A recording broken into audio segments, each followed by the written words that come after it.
মৃণালকে বুঝিয়ে কোনো লাভ নেই, ও একেবারে পাগল। যে বোঝে না তাকে বুঝিয়েও লাভ নেই। বর্তমান সময়ে যার ভালো করতে যাবি না সে তোকেই খারাপ ভাববে।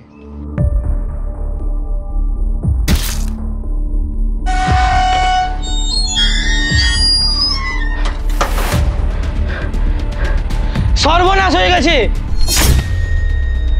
কাল তোরা যার সাথে বাজি ধরেছিলিস আজ তার লাশ পাওয়া গেছে। বলিস কি? হ্যাঁ ঠিক বলছি। তোরা আর এখানে বসে থাকিস না, চল চল আমার সাথে এক্ষুনি চল। চলো চলো চলো চলো চলো চলো তাড়াতাড়ি চলো তাড়াতাড়ি চলো। এক মিনিট।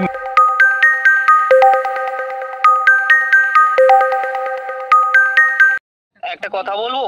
হ্যাঁ বল। তাপস ওইখানে নেই তো?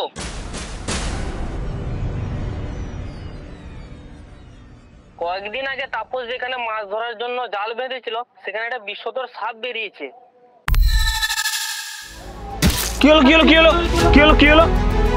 তুই জল নিয়ে তাড়াতাড়ি জল নিয়ে।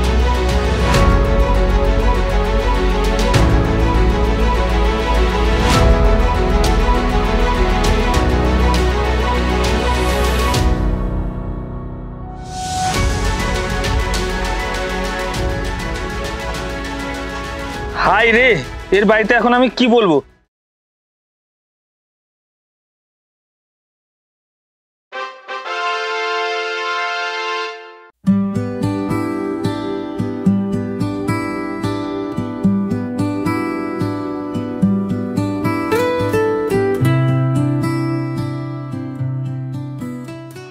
আছে না $100 হলো না ইউটিউবে? 100? আমার ফেসবুকে $100 হলো না?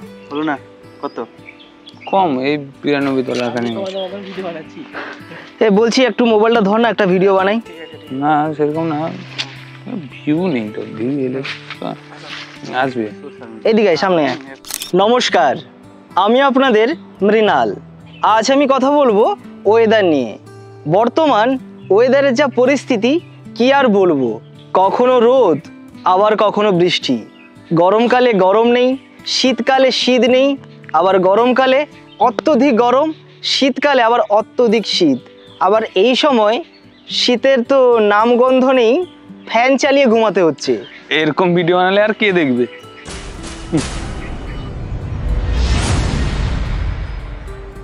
তাহলে কেমন বানাবো? একটু মশলাদার, একটু এঙ্গেজিং। দেখ আমি এবারে কিরকম ভিডিও বানাই। খরা হচ্ছে, বর্ষা হচ্ছে, বুড়াশিয়া বাগড়া হচ্ছে। এইবারে দেখ কিভাবে আমার ভিডিওতে লাইক কমেন্ট আসে। তা বলে তুই আমাকে এভাবে অপমান করতে পারিস না। এখনো অনেক ভালো মানুষ আছেন যিনারা ভালো কন্টেন্ট দেখতে পছন্দ করেন। ও বাদ দে তো, তোরা আবার কি শুরু করলি? বাড়ি থেকে বউ ফোন করছে। তোরা সব বাড়ি যা, আবার পরে দেখা হবে, আমি আসছি।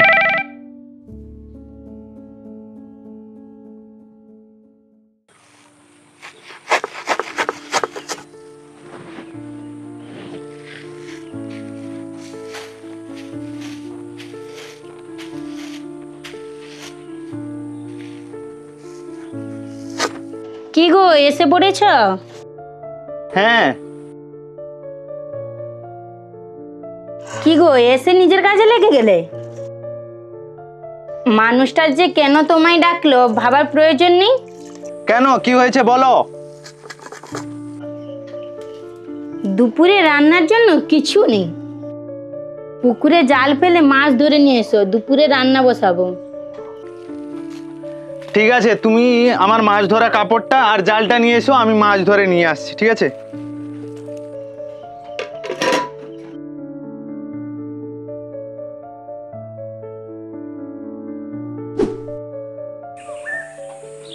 দুর্গা দুর্গা।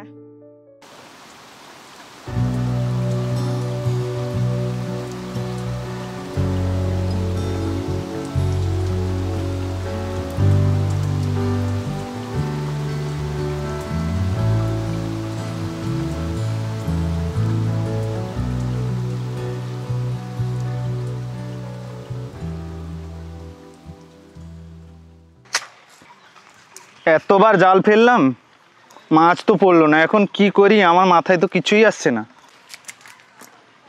মাথায় একটা আইডিয়া এসছে।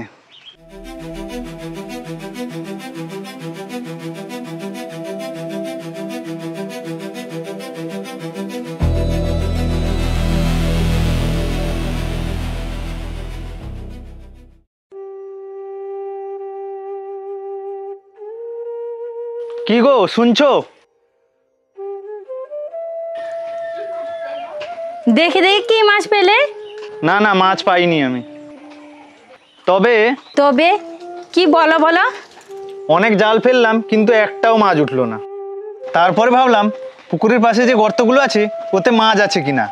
দিয়ে দিয়ে গর্তের মধ্যে হাত ঢুকালাম কিন্তু একটাও মাছ পেলাম না। তাতে কি হয়েছে? কি হয়েছে বলতে, গর্তে হাত ঢোকানোর সময় অনেকগুলো কামড় খেয়েছি হাতে। এত কিছু ভেবো না, বৃষ্টিকালে পুকুর পাশে অনেক সময় শিঙ্গি মাগুর মাছ থাকে। কিন্তু গর্তের মুখে আমি একটা জাল দিয়ে দিয়েছি। এত কিছু ভেবো না, যা হবে পরে দেখা যাবে। বাড়িতে অল্প ডাল ছিল, ওটা রান্না করেছি, খাবে চলো।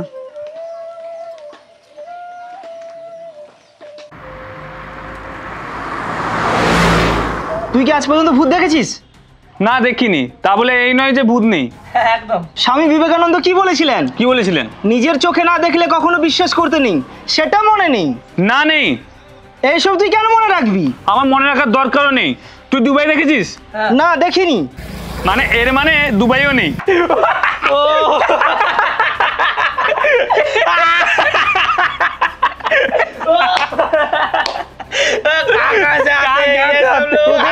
ভূতে এত বিশ্বাস? হ্যাঁ, কয়েকদিন আগে তোর তো দাদু মারা গেলেন। হ্যাঁ।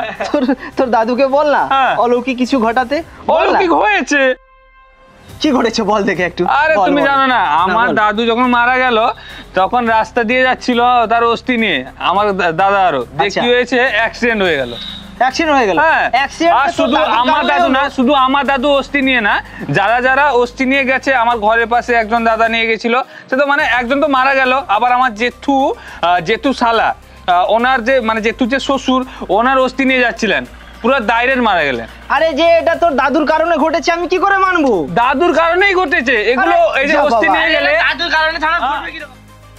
তোরা চুপ কর, চুপ কর। এইসব কাহিনী আরে অন্য কারো ঠিক, কাছে শুনেই আমার আরে না, এইটাই চুপ ঠিক, কর। এইটাই ঠিক। চুপ কর, বেশি তুমি বলছো না, এইটাই ঠিক, এইটাই ঠিক। আরে চুপ কর, বেশি কথা যে বলিস না। মানে না তাকে মানাতে পারবে না। আমার মাথা খারাপ হয়ে যাচ্ছে। তোরা চুপ কর, তোরা চুপ কি কর, রে? please তোরা চুপ কি? কর, চুপ কর। আবার শুরু করে দিয়েছিস তোরা। আরে তারপর শুরু করবো না? একটা ছেলে বোঝার কোনো চেষ্টা করছিল না, তখন থেকে ঝগড়া করেছে। আরে চুপ কর তোরা। মাথা খারাপ করতে মাথা করে। আরে চুপ কর তোরা। কি হয়েছে? চুপ কর, চুপ কর। কি বলবো তারপর? তখন থেকে ঝগড়া করে চলেছে। কি বিষয়ে ঝগড়া সেটা তো বল। বাবু ভূতে বিশ্বাস করেন না। কি বলবো আর? ও এই কথা। এবার একটু ওদের বোঝা তুই। ওকে কি বোঝাবো, আমি নিজেই তো ভূতে বিশ্বাস করি।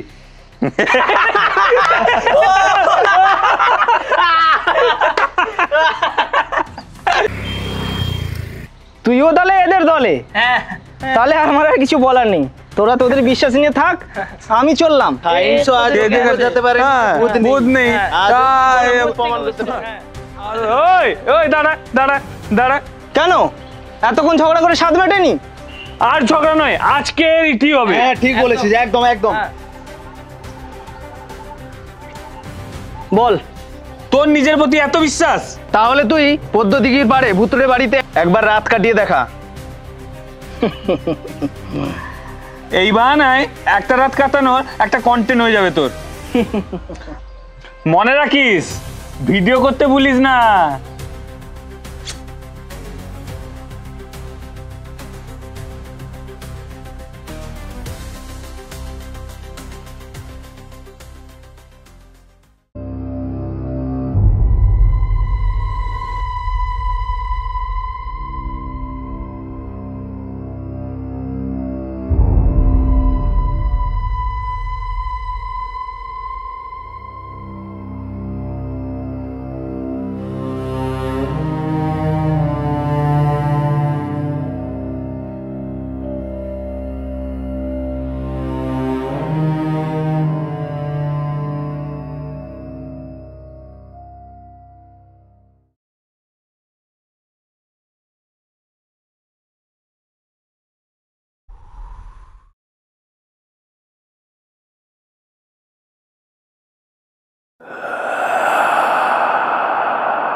মনে মনে ভীষণ ভয় লাগছে।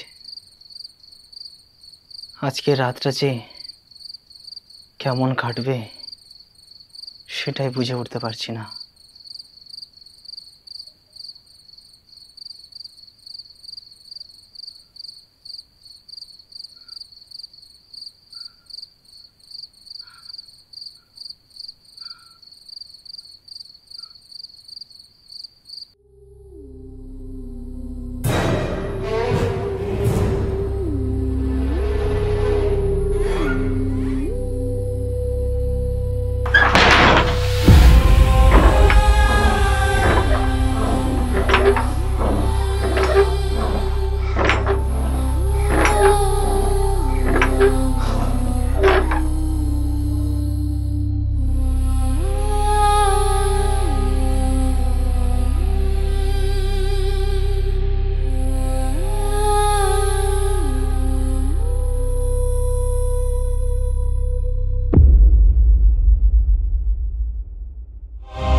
অনেক কষ্ট করে আমি ছাদে উঠেছি, মনের ভিতরে কিন্তু একটা ভয় কাজ করছে।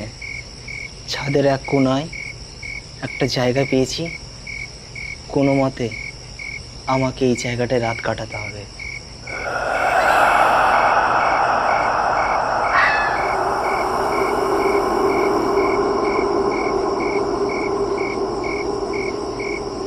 জানি না আগামী ভোর আমি দেখব কিনা। যদি বেঁচে থাকি তাহলে কাল দেখা হবে। এখন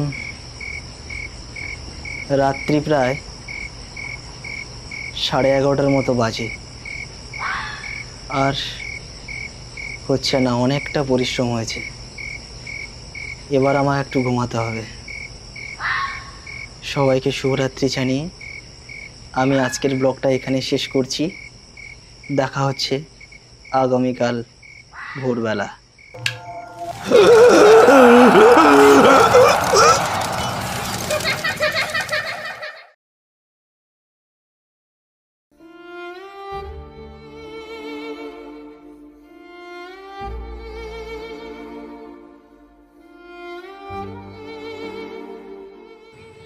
আমাদের ছেড়ে তাপসও চলে গেল, আর মৃণালও চলে গেল। তাপসের মৃত্যুটা মেনে নিতে পারছি না। আচ্ছা, ওকে তো 4 দিন আগে সাপে কেটেছিল। ভালোই তো ছিল। হঠাৎ সাপের কামড়ের কথা শুনে হার্ট অ্যাটাক হয়ে গেল। কিন্তু মৃণালে যে কি যে হলো কিছুই বুঝতে পারলাম না। এবার আপনাদেরকে আমি বলছি, আপনারা তো পুরো ভিডিও দেখেছেন, আপনারা বলুন তো মৃণালের এমন কি হলো যে সে হঠাৎ মারা গেল।